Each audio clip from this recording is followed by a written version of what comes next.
వీక్షకులందరికీ వైశాఖ పూర్ణిమ శుభాకాంక్షలు. వైశాఖ పూర్ణిమ అంటే మనందరికీ ముందుగా గుర్తొచ్చి బుద్ధుడు. కానీ బుద్ధుడి కన్నా ముందు నుంచి మన ప్రాచీన ఆలయం ఒకటి ఉంది. దాని గురించి ఈ వీడియో కూడా చేస్తున్నాను.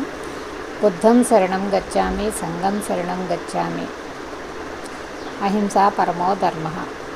అహింసని వీడనాడమని చెప్పడానికి వచ్చి సంఘంలో జరిగే జంతు హింసలన్నిటిని నిర్మూలించిన మన బుద్ధుడు జన్మించిన రోజు ఇదే, జ్ఞానోదయం పొందిన రోజు ఇదే, అలాగే నిర్యాణం చెందిన రోజు ఇదే, వైశాఖ పున్నమి నాడు. అసలు వైశాఖ మాసం అంటేనే ఎండలు ఎక్కువగా ఉంటాయి. ఈ మాసంలో ప్రతిరోజు నిత్యము జలదానం చేస్తే మంచి ఫలితం ఉంటుంది, పుణ్యలోకాలు ఉంటాయని పురాణాలు చెప్తున్నాయి. అన్ని 30 రోజులు చేయలేని వాళ్ళు కనీసం త్రయోదశి, చతుర్దశి, పౌర్ణమి నాడు జలదానం, ఆహారదానం చేస్తే ఎక్కువ ఫలితం ఉంటుంది అని చెప్పి పురాణాలు చెప్తున్నాయి. వైశాఖ పున్నమి అనగానే మనం బుద్ధ జయంతి జరుపుకుంటాం. కానీ ఈరోజు శ్రీకూర్మ జయంతి కూడా ఉంది. శ్రీకూర్మం అంటే తాబేలు.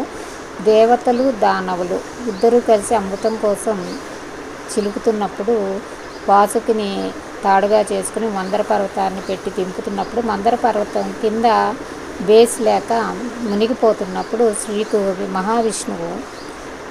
మహావిష్ణువు కూర్మ అవతారం ధరించి తన మూపు మీద ఆ మందర పర్వతాన్ని పెట్టుకుని సముద్రాన్ని చిలకడానికి సహకరించారు.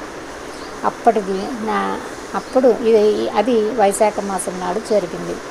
శ్రీకాకుళంలో, ఆంధ్రప్రదేశ్లోని శ్రీకాకుళంలో ఈ శ్రీకూర్మం ఉంది. మేము అక్కడ ఉన్నప్పుడు, వైజాగ్ అటువైపు ఉన్నప్పుడు, మేము కార్తీక మాసం వచ్చినప్పుడు దీపాలు అవి తీసుకుని వెళ్ళి చక్కగా అక్కడ పూజ చేసుకుని దీపాలు వెలిగించే ఆలయంలో చూసేవాళ్ళం. ఇక్కడ ఆలయంలో ప్రత్యేకత ఏంటంటే అన్ని ఆలయాలకి ఒకటే ధ్వజస్తంభం ఉంటుంది, కానీ ఇక్కడ 2 ధ్వజస్తంభాలు ఉంటాయి. దీన్ని ఆది శంకరాచార్యులు, మధ్వాచార్యులు, రామానుజుల వారు ముగ్గురు కూడా దర్శించుకున్నారు, సాక్ష్యాధారాలు ఉన్నాయని అప్పుడు పంతులు గారు చెప్పారన్నమాట. ఇది చాలా ప్రాచీన కాలమైన ఆలయము. ఇది శ్రీకూర్మ జయంతి అనేది మనకి కృతయుగం నాటి నుంచి జరుపుకుంటున్నాము. అందరికీ శ్రీకూర్ముడు మంచి చేయాలని కోరుకుంటున్నాం. వీడియో నచ్చితే తప్పకుండా లైక్ చేయండి, షేర్ చేయండి, ఫాలో అవ్వండి, సబ్స్క్రైబ్ చేసుకోండి. మరొక్కసారి అందరికీ వైశాఖ పున్నమి, బుద్ధ జయంతి, శ్రీకూర్మ జయంతి శుభాకాంక్షలతో ధన్యవాదాలు. నమస్కారం.